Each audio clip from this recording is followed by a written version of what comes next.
আপনি কি একজন অভিভাবক সংযুক্ত আরব আমিরাতে? তাহলে আপনার সন্তানের ডিজিটাল লাইফ তদারকি করার আইনি দায়িত্ব বর্তাচ্ছে আপনার উপরে। আপনার সন্তান যখন কোনো ভিডিও গেমস ওপেন করে, সে যখন কোনো ভিডিও স্ক্রল করে কিংবা কোনো সোশ্যাল মিডিয়া অ্যাপসে যোগদান করে, তখন তার ডিজিটাল লাইফ তার সাথে নতুনভাবে পরিবেষ্টিত হয়। সেক্ষেত্রে যে প্যারেন্টসদের জন্য নতুন ডিজিটাল লাইফ সুপারভাইজার আইন প্রয়োগ করা হয়েছে সংযুক্ত আরব আমিরাতে।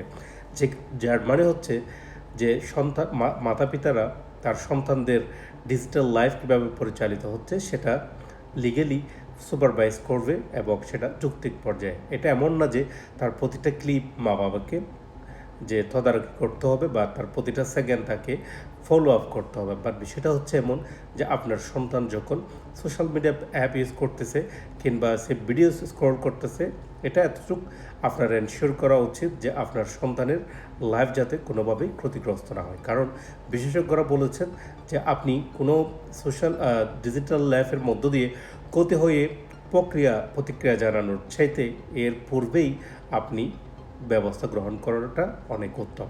তাই অনেকে আবার জানতে চেয়েছেন এই আইন যদি ইমপ্লিমেন্ট হয় তাহলে কি সন্তানদের মা বাবা তাদের সন্তানদের কোনো ডিজিটাল প্ল্যাটফর্মে কোনো কর্মকাণ্ডের জন্য কি তারা পেনাল্টির শিকার হবে? না, এমনটা না। বাট প্রতিটি মা বাবার দায়িত্বের মধ্যে পড়বে যে তার সন্তানের ডিজিটাল লাইফকে মনিটর করা এবং সেটা একটি যৌক্তিক পর্যায়ে অবশ্যই মেনটেন করা।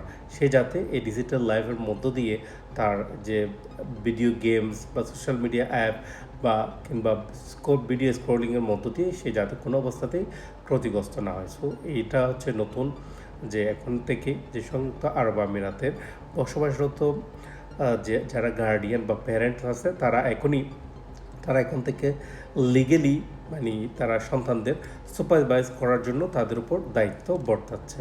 সো যারা মা বাবা আছেন বাংলাদেশিরা, তারাও তাদের সন্তানদের ডিজিটাল লাইফ সম্বন্ধে সতর্ক থাকবেন। তারা কী করছে না করছে সেটা প্রতি মুহূর্তে যে ফলো আপ করা বা সেটা প্রতি মুহূর্তে সুপারভিশন করা সম্ভব না হলে অ্যাটলিস্ট আপনি অবগত হওয়ার চেষ্টা করেন যে আপনার সন্তান অনলাইনে কার সাথে মিশছে, কার সাথে কী করছে বা কী ধরনের কথাবার্তা সে বলতেছে। সবাই ভালো থাকবেন, সুস্থ থাকবেন। আসসালামু আলাইকুম ওয়া রাহমাতুল্লাহি ওয়া বারাকাতুহু।